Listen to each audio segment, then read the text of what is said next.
Good afternoon, everyone. Thank you so much for being here. I am Alyssa Nadeau, and today I'm joined by Matt Anktel, the Director of Product Delivery for Web Products, and Mike Champa, the Director of Product Delivery for Product Architecture. Today, Matt and Mike are going to share more about what our development team has been working on so far in 2022 and what we have planned through the rest of the year. If you have any questions during the webinar, feel free to use the question box, and we will leave a bit of time at the end to address any questions.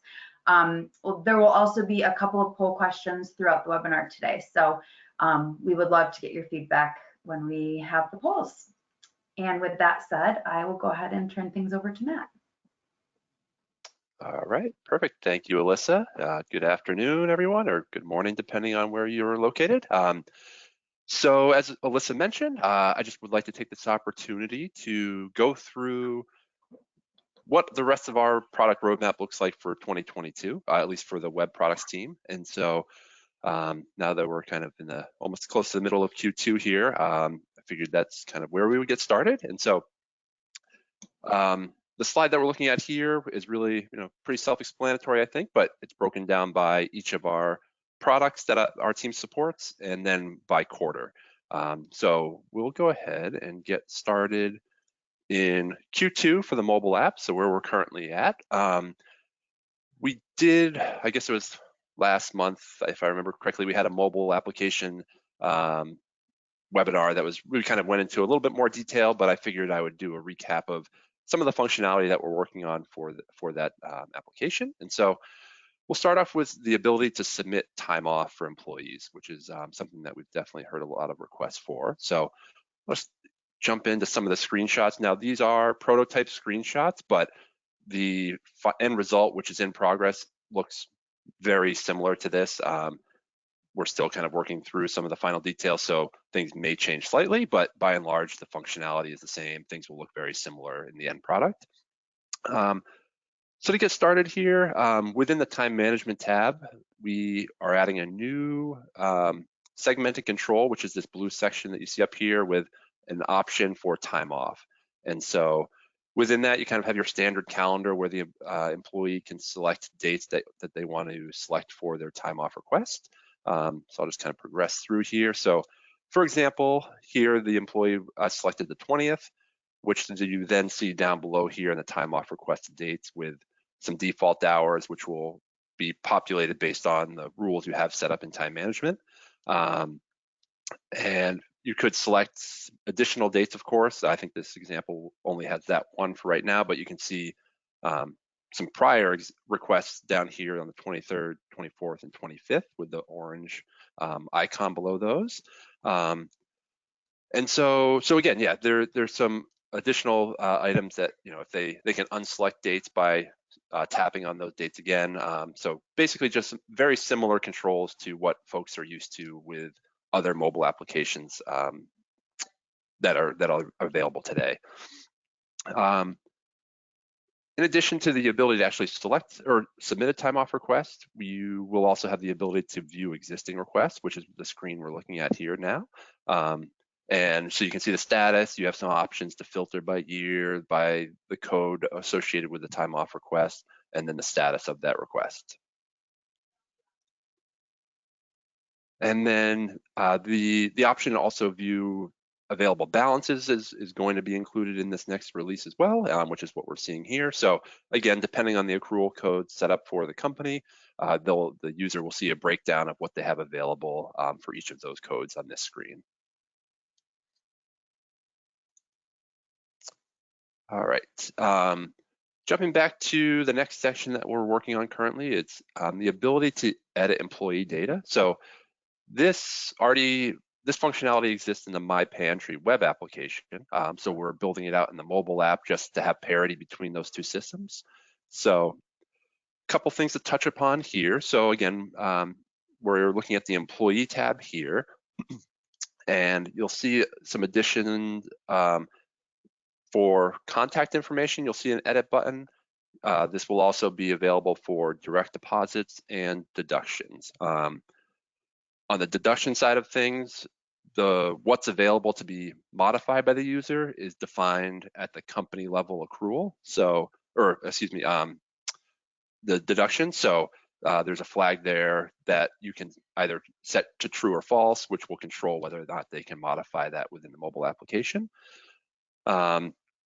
So just to take a quick look at some of these screens in more detail. So here is the view of being able to edit contact information for the employee. So it's very similar to My Payentry. There's some fields that are locked down, like work email. They won't have the ability to edit, but their home address, phone number, those items will all be available to be modified here. And again, this can also be controlled through the ESS configuration in NextGen. So if users or if a company doesn't want the employees to be able to modify this, it can be controlled in that configuration.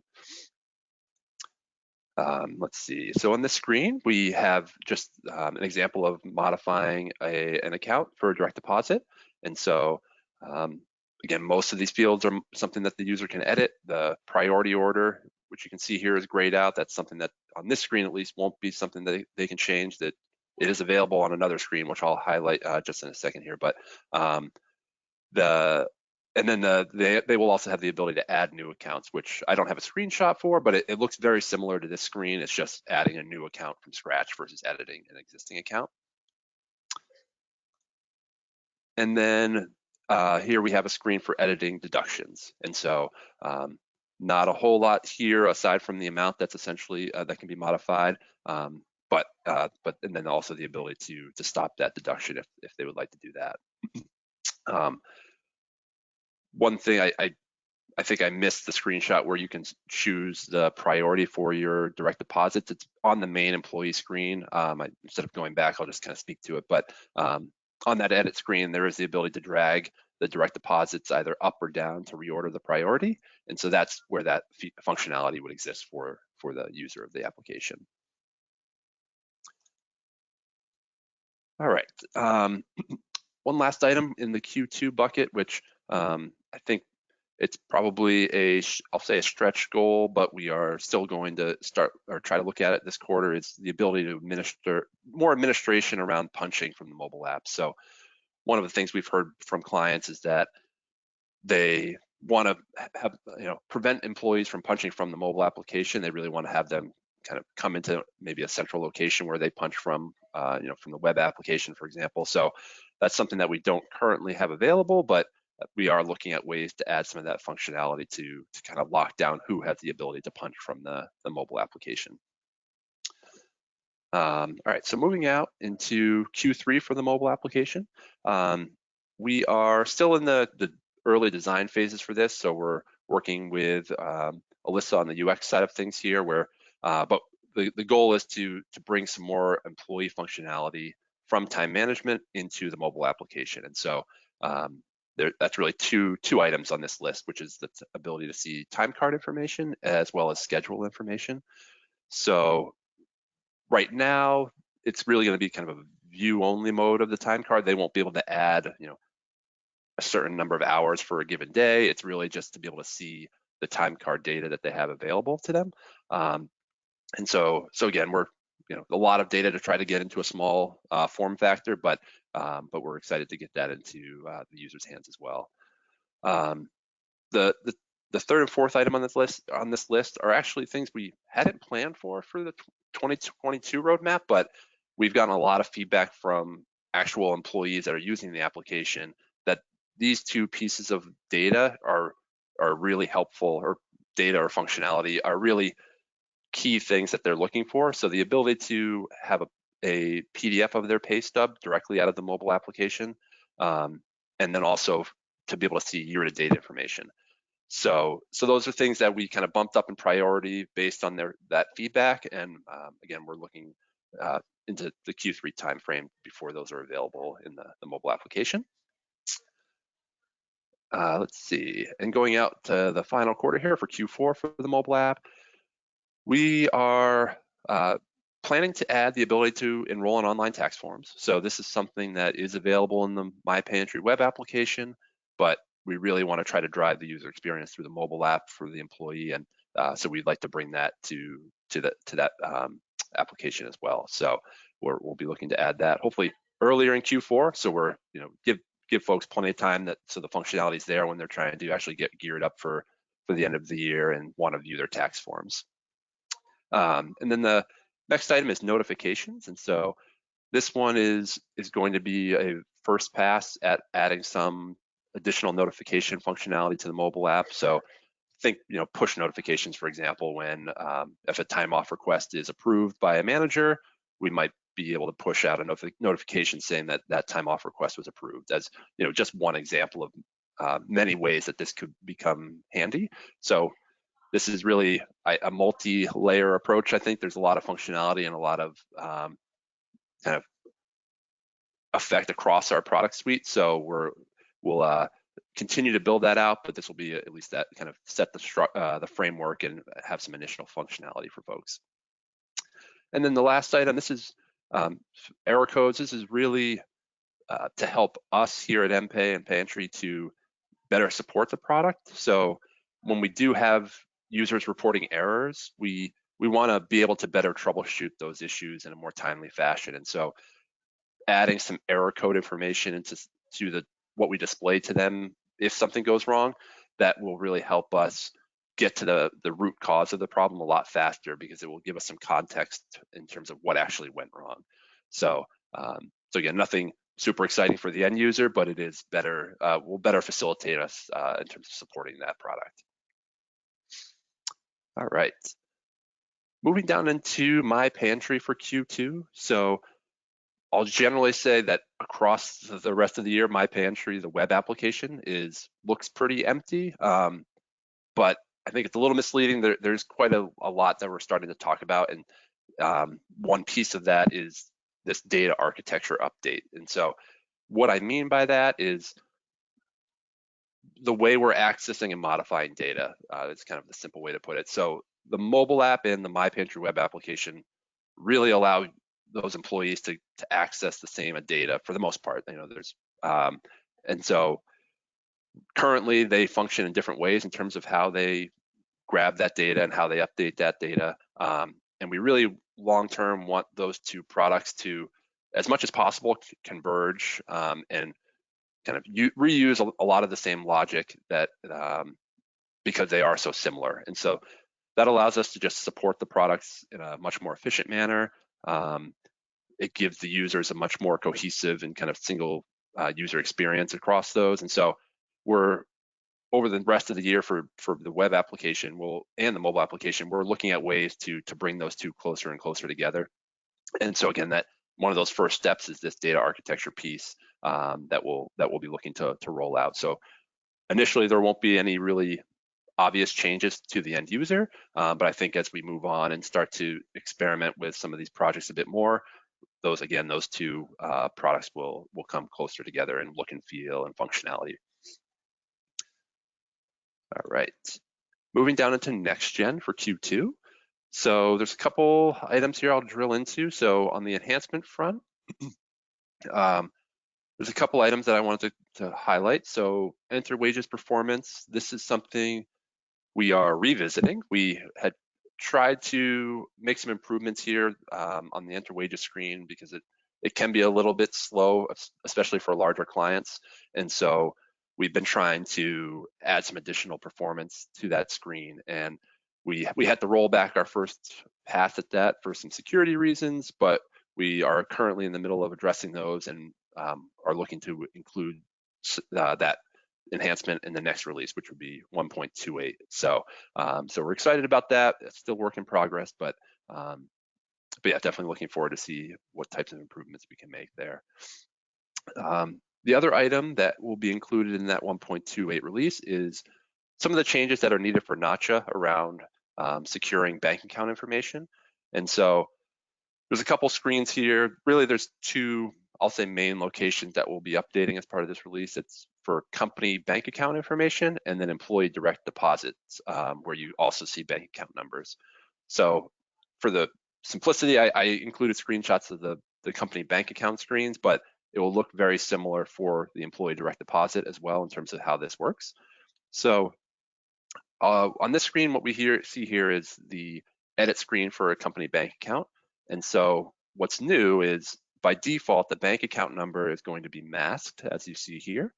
And there's a new icon that the user can click to view that account number. What we won't, by default, everybody will be able to see this little eye icon that's here. There are some UI security additions that we've made to restrict who actually can unlock that mask, if you will. So clients will have control over who is able to actually see account numbers. But again, by default, it will be open to everybody, so you can kind of go ahead and restrict roles as needed.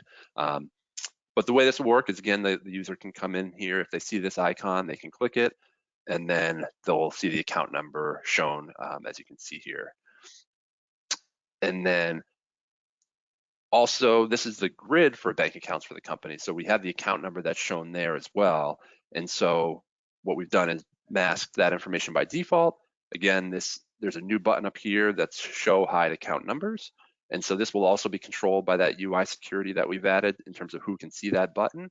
But if the user in the role that they're within has the ability to see that, they can click it, and then you can see that the account number appears as shown here.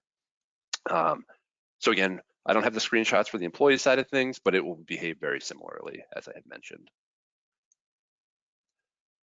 All right, one last item on the enhancement list, and this is around kind of the information that we're presenting about employees and their status with our My Payentry service, or ESS, assuming that it's available. So right now, when you go to the employee snapshot, there's really only one indicator on here as to what that relationship looks like between their employee profile and their ESS status. And that is, if they have an active status, we're showing this little icon that's up in the top right here.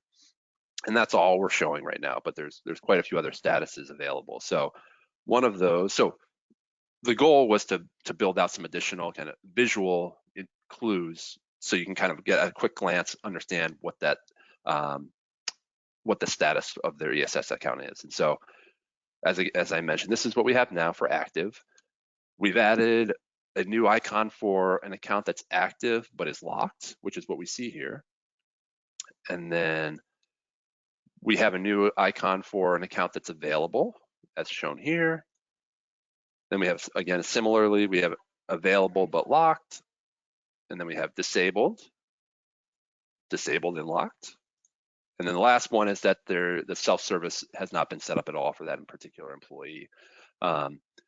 What I didn't capture here in the screenshots is that if the user hovers over those icons, they do have some just kind of little pop-up help or informational dialogue that will tell them what that status means.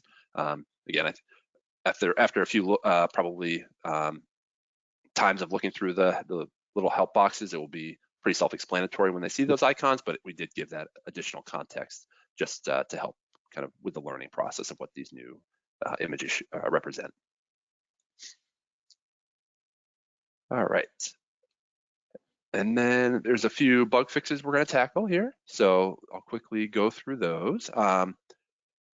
So again, for 1.28, so there's a few, one of the items on the enter wages screen is what I call the cursor jump.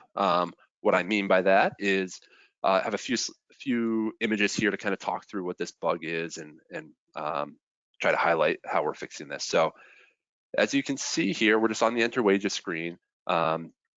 And on this next slide, you can see that I've entered in an amount for this bonus amount. So I typed in 100, I've hit enter, and so now that value has been saved.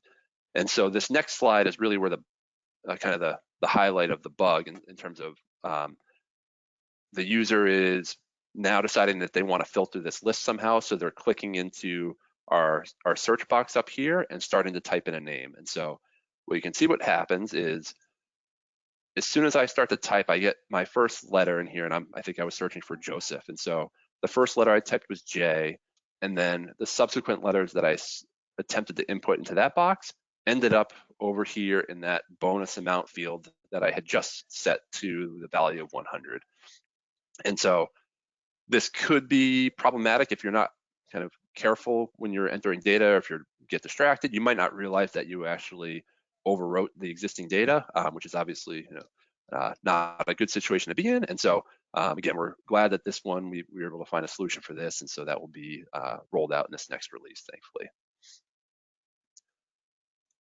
All right, employee fringe rates. There was an issue where the rate value for an employee fringe could not be set to more than 9,999, and so this is something that Millennium allows, but for some reason in NextGen it was limited to that value. So after this next release, users will be able to put in a rate that's greater than 9,999. And then just a couple more here. So eligible for rehire, this is on the employee profile. There is a field where you can indicate whether that employee is going to be eligible for rehire. So if they're terminated, will we consider bringing them back on in some capacity? So what the bug in this case was, if you set this eligible for rehire field to yes, for example, and you saved your changes, it looked like it had saved, but if you either refreshed your screen or went to another screen and came back, this value was no longer being displayed. So again, just wasn't being persisted to our backend, and so this will be fixed in this next release. And then just one last item, and this is on the employee view for paycheck history. So this check date column, all these little icons here are for filtering those by that column data, and so if the user was trying to filter by a certain date range for checks, January 1st through March 1st, even if there was valid rows that should be shown, for some reason the result set was just coming back empty. So again, we have corrected that, and so that filter will now work properly. All right, so that takes care of Q2 NextGen. Again, hopefully we're still working on some final changes. Hopefully in the next month or so, maybe a little bit after that release will be out the door. But again, more to come on the exact timing of that release for NextGen. All right, moving into Q3 for NextGen. So there's a one big one on this list, which is cross-company reporting. And so we are still diving into this on the technical side of things in terms of how to make this happen. So this is we could still come up against a couple hurdles that might push this out a little further, but our hope is to look at Q3 for releasing this. And so this is, again, one of the things that we hear a lot from clients is we want to be able to run reports for more than one company at a time, assuming you have access to those companies, of course. And so right now the limitation is running reports only for the company that you're currently viewing. So this functionality would give those users the ability to run it against one company or more than 2 companies, 3 companies, whatever it may be in terms of what they have access to. So we're still trying to figure out how this applies to company sets, for example, but again, the goal is to provide some more flexibility about which companies you can run a report against at a single time. And then the other item for Q3 is smart search enhancements. So within NextGen, up at the top of the screen, there's a smart search window that allows you to search by employee or a company. And so we've just had some feedback that it was a little limited in terms of the number of results that you were seeing at a given time, or if it was a really long employee name or company name, it would be cut off due to the width of that search box. And so we're looking at ways to make that a little bit more user-friendly, maybe make it a little bit more kind of front and center in terms of that the fact that it's actually there for use. So we're again working another one that we're working with Alyssa on, but I think it'll be some good enhancements for that particular functionality as well. And then for Q4, one thing that I've touched upon in prior webinars, but I just wanted to quickly highlight it again for folks that may not have known about it, is we had previously added some functionality around the relationship between an employee and a job, which was really helpful for our time management users. And so I'll kind of jump into some of the screenshots for that just to explain why. And so the general flow is that within the company, you have a bunch of jobs, or you may have a bunch of jobs, as you can see in this screenshot. And so the problem we were trying to solve was that on the time management side of things, the employees, when they were going to punch in and out and they had to add a job, they were seeing the full list for that company, even if they only cared about one or two jobs that were kind of related to them. And so the way this works is that, again, you have this long list of company jobs here. For a given employee, you go to their profile. We added this jobs accordion where you can add one or more jobs for that employee, which you can see here for this particular employee. I'm just going to add this J001, which now you can see down here in the grid. And then once those jobs are added, assuming you had this enabled on the time management side, the time management sync will run. And then the end result is now we're looking at time management for this particular employee. When they go to punch, they only see that job that was set up for that particular employee. So again, it's much more user-friendly. They don't have to scroll through a long list. It reduces the amount or the chance for errors.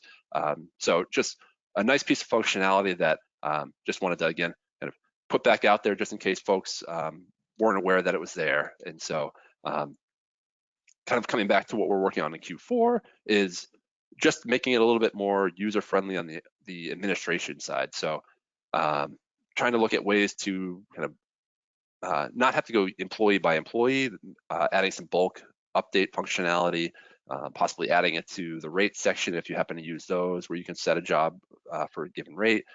So again, just trying to simplify how that's handled on the next-gen side of things. All right.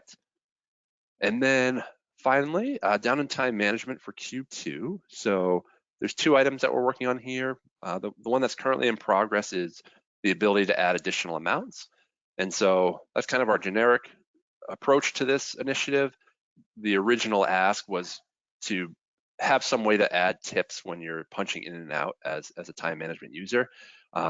So that's the initial kind of implementation was for adding tips, but we made it generic enough that additional amounts could be really anything that an employee might need to specify. So you could even really, even in the current or base implementation, could be a very simplified like expense reporting functionality, not expense reporting, but expense submission process. So maybe we would be building that out further in the future, but again, this was kind of the first pass at this particular functionality, and we'll kind of have to gather feedback and go from there on how users are actually using that. And then the other item was the ability to auto close past pay periods. And where this came in is that as you kind of move throughout your pay cycles, older pay periods, if you are sending hours to payroll through our automated system, it should close past pay periods as part of that process. But depending on whether or not you've imported old data or are doing more of a manual export process, some of those old or past pay periods may not be getting closed out. And what happens is that list grows. We're seeing a kind of a negative effect on the performance of time management. And so we're looking at ways to add some automation to closing those older pay periods to try to mitigate that the decline in performance that we've been seeing. All right, and then finally moving into Q3. So notes enhancements. So this was some functionality that we initially released. I guess it was in 2021. I forget exactly when, but this allows employees to add notes when they're punching in or out, and then managers can go in and actually review those notes. So for example, if I punch in 10 minutes late, I can add some context of maybe my car broke down or whatever it might be. What we're looking to build out a little bit further here is, again, kind of on the administrative side of things, the ability to kind of consume those notes. So as a manager right now, you have to go employee by employee, look at their time card, click on the notes button. It's just a little bit tedious. And so we're looking at ways to build out more of a summary level view of that information, and just, again, make it much more efficient for managers to go through and review that data as part of the payroll process. And then the last item here, application response times. So this is a pretty broad topic, but essentially we're looking at ways to boost the performance of time management. And so we are aware that under certain circumstances and really client specific. In many cases, we do see some slowness moving between tabs within time management. We've made some initial fixes over the past year to address some of these issues, but we know that there's still room for improvement here. So we'll be looking at ways to hopefully speed things up a little bit. Again, more information to come here. We haven't quite started the investigation process quite yet, but we're hopeful that we'll be able to make some kind of improvement for folks there. And with that, I think that's pretty much all that I have as part of my presentation. So Alyssa, I will pass it back to you. Awesome, thanks, Matt. So I'm gonna do a quick poll question for everyone. This question is about geocoding. So very curious to hear if geocoding is a feature that you would find valuable for you and your clients. If you're not familiar with what geocoding is, you can select you're not familiar, but we just kind of want to gauge interest level and that kind of thing for geocoding. So I will go ahead and leave this up for maybe 10 more seconds to get feedback.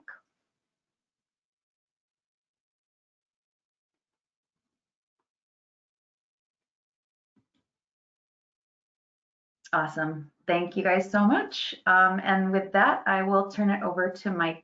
All right.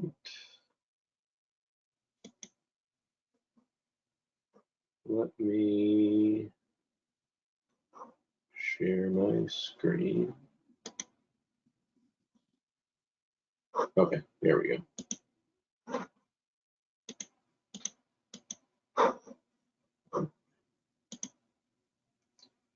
Wrong screen.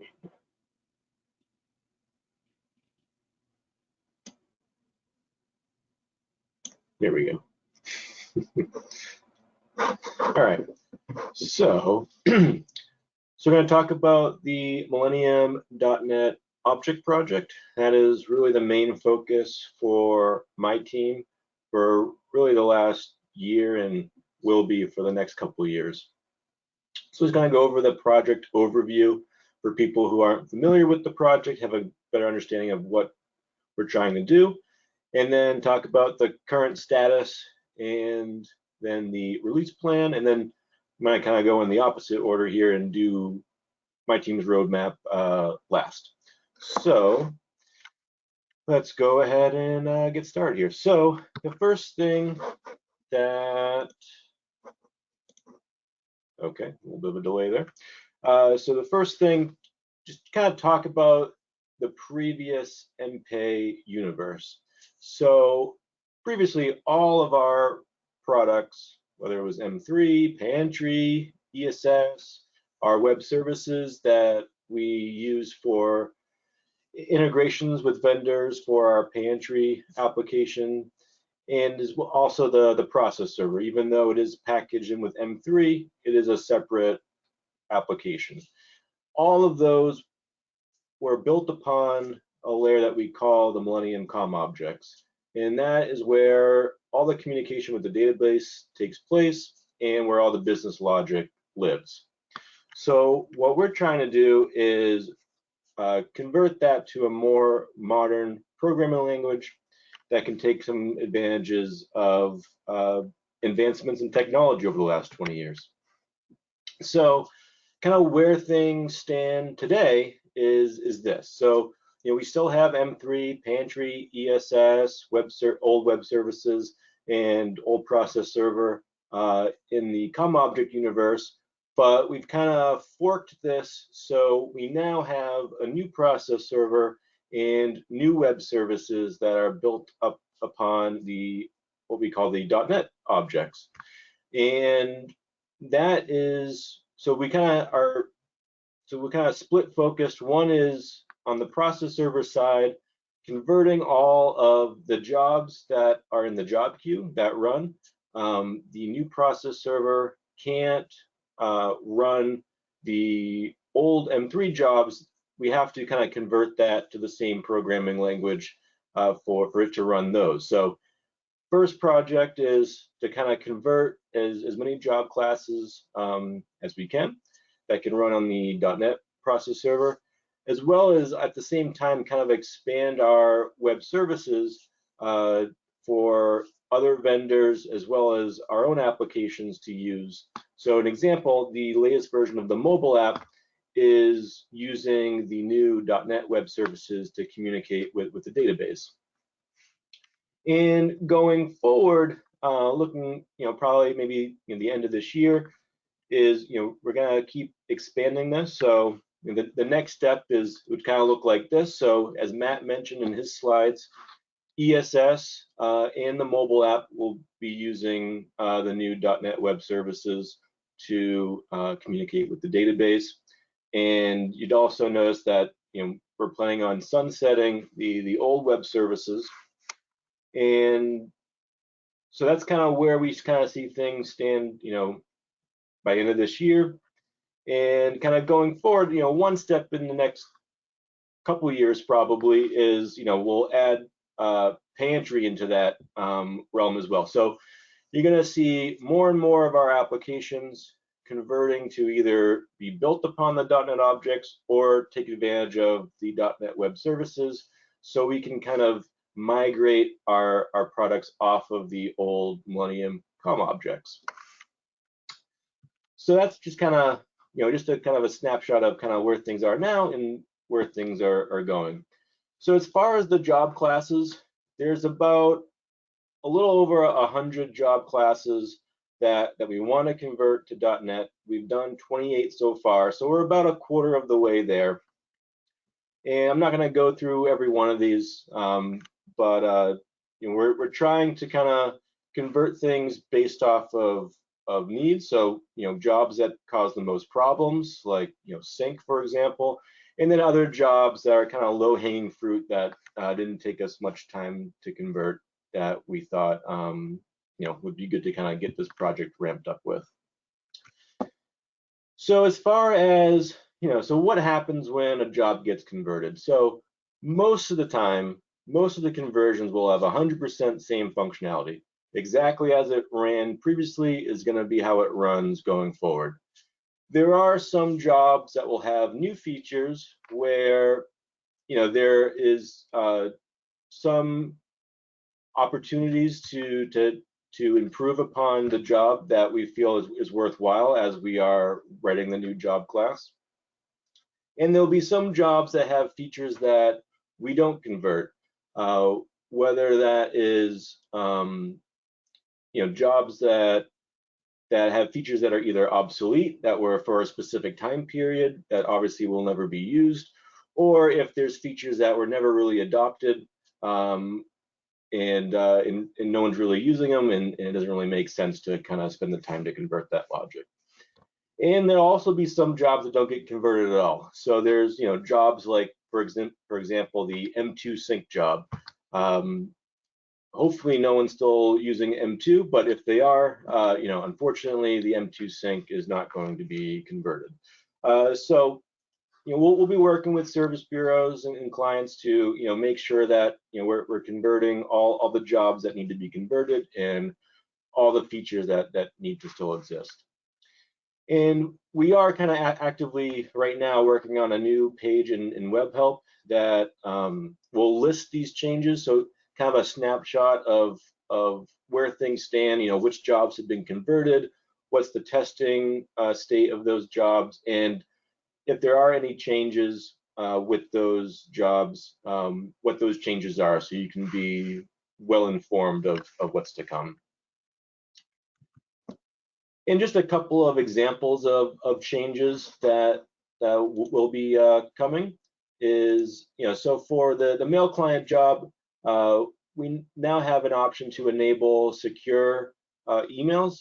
So this is currently only supported for Office 365. That's really all that we tested it for. If you use a different email provider than Office 365, it's possible that it will work. Feel free to give it a try. If it doesn't, let us know, and we'll add that email provider to the list of future enhancements to support as well. For jobs that have to kind of change how things work, there may be some additional service properties. So example, for the secure view, there's now a checkbox in this in the service properties to enable the .NET version. And if you do that, it makes the original configuration settings read-only. You can't change them, and it will enable the two new service properties for auth server and API server, because we totally changed how that job sends files to Payentry. And then for sync, there are now two new fields for the host name and port. And this is really so service bureaus can continue to support downstream clients on the old sync. So if you have other downstream clients that you don't really want to convert, you can continue to use the old sync. But for example, if you want to convert the sync for the Payentry site, you can do that as well. So it's a little bit of flexibility with that, which is why we kind of separated out between the original and the version 2s there. So there's just kind of a couple of examples of some changes that you might expect. Like obviously we're not trying to totally reinvent these job classes. We kind of want this conversion process to be more or less seamless, but there will be some changes to expect. All right, so now let's talk about the release plan. So there's been a good analogy with this project, which is, we're trying to replace the engine of a car while it's driving on the highway. So we're taking this project very safely. We don't want to roll out jobs and expect all licensees to have it up and running by next week. So we are taking a very slow approach here that has various different stages. So the first stage is the alpha testing. So that's coming out of QA. This is the first time it starts running in a production environment, and bugs are expected to be reported. We are using our own hosted environment to do a lot of this testing. We do have some licensees that have been helping us as well, and they are definitely, it's very helpful to kind of get this in production and have clients be ready for bugs, and we work through those pretty quickly. Once we're kind of past that, it's the beta testing stage, which is we expect all the initial bugs to be worked out. We roll it out to more databases, but we still kind of expect some edge cases to kind of pop back up, and we'll fix those, because every client has data that's kind of unique to them, and there's always these kind of edge cases. The next stage is production ready. This is kind of the stage where the job has run in production environments successfully for months. We haven't had any reported issues. This is where we're comfortable with letting all of the licensees use this conversion job class. And then the last step is the end of life phase, which is the job class that has been converted has run in a production environment successfully for a while now, and we are determining that the original job is no longer supported, and any new changes will only be made to the .NET version. And this is really important for the compliance jobs that we're going to be focusing on a little later this year, because while it's expected for us to kind of maintain both the old and the new in the short term, and the long term, our focus really just needs to be on the .NET versions. So obviously there's no timetable for any of this stuff. It's really kind of, we're converting these job classes as quickly as we can, and we're throwing them out in various production environments. And kind of once we get a good feel for how they're performing, then at that point we'll start putting some dates and communicate that to the client base. All right, so the last slide is kind of like a snapshot of kind of what my team's roadmap is going to look like. So we're kind of focusing on a few different things. The main things are the web services, and most of these align with Matt's slide with the app roadmap.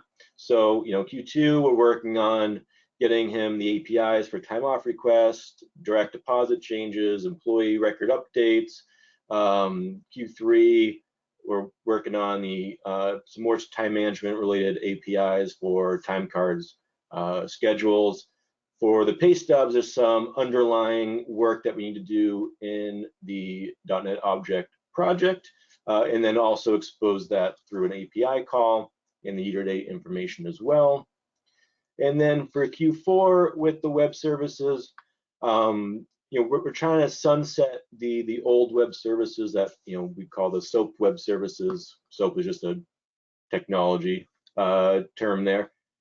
So there's about 13 or so API endpoints that we need to convert to kind of have parity with that, so we can sunset it. Obviously, I didn't want to list all 13; it'd be a very crowded small box. But we're working through those, and we'll be working with the vendors that use those web services to see when we can kind of get them off of those and onto the new ones. For the job classes, a couple of upcoming jobs that we plan on converting this quarter is the calendar job that generates all the pay periods. That's a very big job, and obviously one of the most important jobs, because that's what determines what the check dates are for all the clients. So we have to make sure we definitely get that one done right. And then one for the billing that generates all the billing invoices and all that stuff. So those are kind of two job classes that we're going to be focusing on in the coming weeks.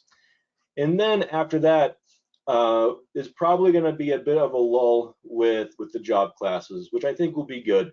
That will give us plenty of time to make sure that the ones that we have converted is running great in production, and then we can start rolling those out to more and more licensees. But in quarter three, you're really going to be taking a step back and doing a lot of the foundational pieces for kind of the next round of job classes. So we have to figure out how we're supporting the VB scripts that are scattered all throughout M3. All the tax forms are being calculated by VB scripting. When we get to the payroll calculations, obviously we have to support the paycheck scripting as well. And there's a lot of other areas, there's a lot of other job classes that use VB scripting to kind of do some of the calculations for those things. So that's a big project. We know we can support it. It's just there's some little curveballs that are mixed in there that's going to make that project kind of fun to figure out. And then there's also a lot of the tax helpers, which a lot of this, which is a big chunk of logic that we have that a lot of the other jobs rely on to calculate W-2s and 1099s and e-files. So these job classes that are in Q4 need to rely on these tax helpers to get that data. So that's going to be a huge project too. And when we do the conversion, we want to kind of look at it under a different light, and kind of, if we were to build this in 2022 instead of what we did 20-something years ago, how would we do it now? Because one of the benefits that we have with a lot of the compliance related things is that it's syncable. But these tax helpers, that W-2s and 1099s that rely on calculating data, isn't syncable. So it'd be nice if we can try and get some of these things to be syncable as well. So these are the kind of things that we're going to be thinking about and trying to convert in the next quarter. And then in Q4, we really want to try and get as many of the compliance related year-end jobs done as possible, so we can get some alpha testing and beta testing this year-end for those, so that by the time next year-end rolls around, we'll be 100% focused on the .NET jobs, and hopefully sunset some of the COM jobs related to the year-end processing. But we'll see how far we can get. A lot of these jobs, specifically the W-2, is a gigantic project to kind of get that logic converted. And obviously, it's important that that the numbers come out the same in the end. So we just can't do it fast. We got to do it right as well. And so that's kind of where the job classes stand for the remainder of this year. And then once we get into Q1 next year, with a lot of the foundational pieces already in place, we're definitely going to start ramping back up, and you'll see a lot more jobs come at the beginning in the middle half of next year. And then for our identity server, so for those who aren't aware, so when you log into My Payentry on the employee portal, and also on the app as well for the employees, they log in through a separate application that we call the identity server, or Payentry Identity. And we really want to add support for NextGen as well. So this item doesn't necessarily mean that we're going to be rolling this out in Q4, but we want to put in the foundational pieces needed for us to turn it on. So that's some changes in NextGen, and obviously some changes on the identity server itself to support NextGen users to log in through that instead of directly into Payentry. But that'll be a whole other topic for a future meeting. And then one other item, and I wanted to put this in, and I didn't really have a good spot for it because we don't really know how we're going to do it yet. So it could be a job class, it could be something else, and that is syncing tax forms. One of the big issues right now for the compliance team is that the forms have to be packaged into an M3 release, but how the forms get the data can be pushed out through a sync. And we really need to figure out how we can sync not just the form data and how it calculates, but also the form itself. Because currently, we're having to copy things to an SFTP server, and clients have to go and log in and grab it and copy it. And we really want to make that process simpler so that we can push out tax forms in a much faster pace and outside of the M3 build process, because forms need to get released sooner than every quarter, and it just makes the most sense to kind of get that out of that build process. So we're starting to think about this now. We have a bunch of options that we can go through, and it's really just doing some more research and figuring out the best avenue that makes sense for us and for you. And so we'll have more details on that in the next few months here, but that's something that we're going to try and do for Q3. So that is all I have. So I guess back to you, Alyssa. Yep. Thanks, Mike. We do have one more poll that I'm going to launch now. And this is just related to what Mike was talking about, related to the .NET project and the alpha and beta testing. Just trying to get a sense for those that are interested, if you would want to participate in the alpha or beta testing. If you would like more information, select the last option, and we will follow up separately to get you some more information on what that would look like. So I'm just going to leave the poll open for a few more seconds to let people vote.